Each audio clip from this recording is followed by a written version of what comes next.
Hey there, how's it going? Hope you're having a great day today.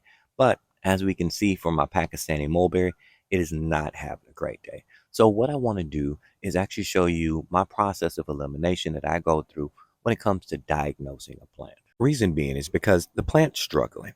And I know this is a problem that many of you might have come across in your plants as well. And I just want to show you my steps on what I do to figure out what's the root cause of what's going on. And now here are known symptoms that we're experiencing so far. One, we're getting yellowing of the leaves, and then two, we're getting a significant amount of leaf drop. This Pakistani mulberry has been provided with the same amount of water, same type of soil, as well as the same fertilization schedule and same container as most of my other Pakistani mulberries. And now, given all of those care variables, this is still the only Pakistani mulberry that's experiencing this problem. You might say that, oh, the yellowing of the leaves, that's just from dehydration. Well, it could be plausible, but we have to factor in which type of tree that I'm talking about here. This is a Pakistani mulberry, and once it's truly established, it's actually a drought tolerant plant. Also, this tree has been given the same exact watering regimen as all of the other Pakistani mulberries. So, if that was the case, they would all be suffering from the same symptoms. Oh, well, the yellowing of the leaves, that's an indication of a lack of nitrogen.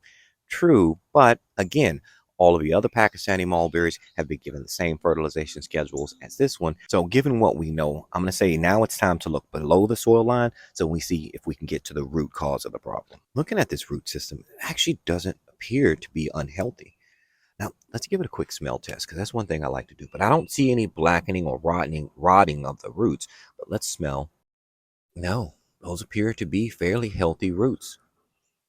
I don't smell any rot in there. Now we do have a little bit of winding here. Let's look. See how it's circling around the bottom of the pot? Plausibly in this situation, I'm thinking what might be the problem is because the roots aren't fully able to. Now, this isn't a root bound root system at all, but I'm thinking the circling might have something to do with it. I'm going to pot it up again using my well draining soil mix, and then I'm going to take that soil mix and I'm going to mix in a little bit of Thrive Roots berry. So if I can try to amend the soil and try to stimulate the roots to get a little bit more root growth. If I can get more root growth, then plausibly I should have an overall healthier plant. Now we're going to play the waiting game and see if she bounces back. If she doesn't, I mean, it's a loss, true. But I do have 8 other Pakistani mulberries because with me, gardening is always a numbers game.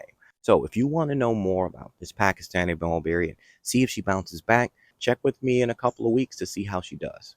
But it's been fantastic speaking with you as always. Talk to you again real soon.